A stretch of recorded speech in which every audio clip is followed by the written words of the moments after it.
Hi,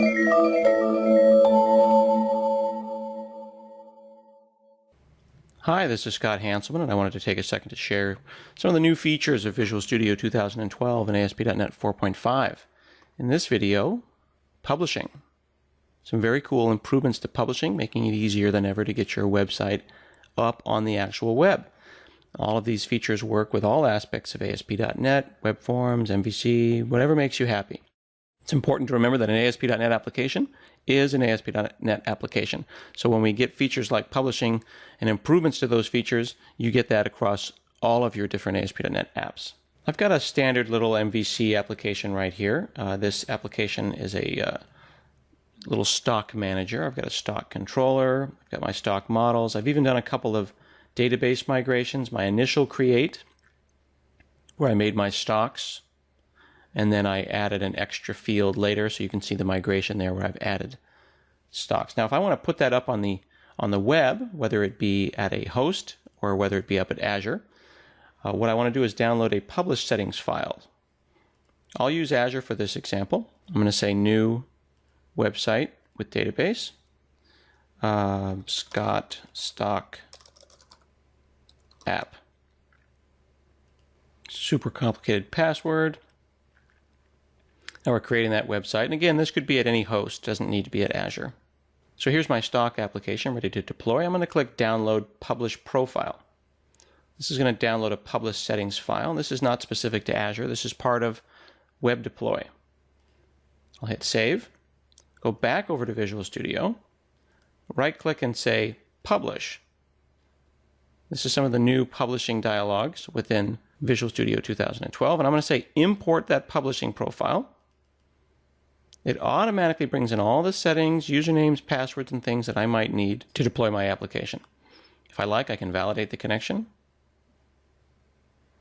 then hit Publish. That's going to start pushing my application up into Azure or whatever normal host that I want to use is.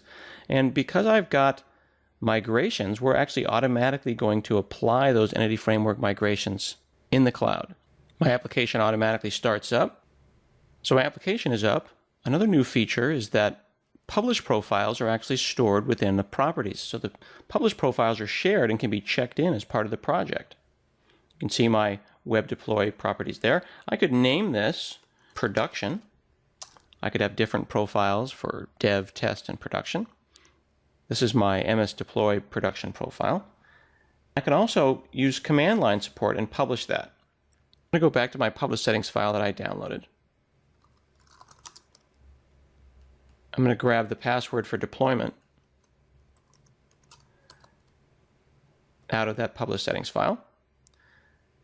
And then we'll take this MVC application that's located in my documents. Then I'll open up a developer command prompt. Change directories where my application is located. And now from here, I can deploy from the command line when using a profile. So I'm going to say MS build. We'll build MVC application 9. And then I'm going to say deploy on build. We'll use the publish profile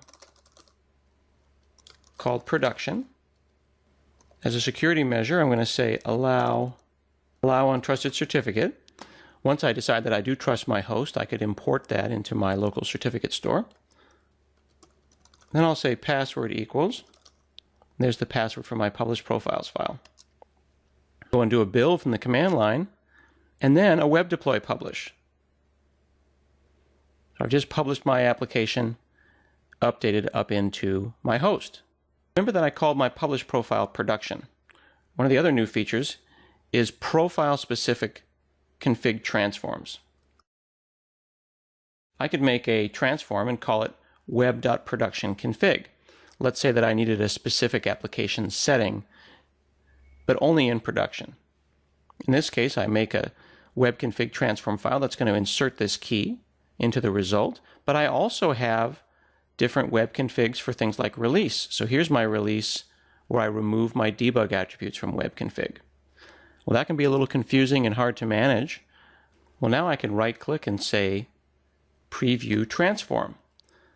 That will show me the transforms that will be applied from my original web config, debug equals true, through my release web config, debug equals false, and then finally, my publish profile specific configuration, where I've added my new key. Those transformations are applied whether you publish from Visual Studio or from the command line. The published profiles are now shared. You've got migrations. Lots of great new features in publishing in ASP.NET 4.5 in Visual Studio 2012.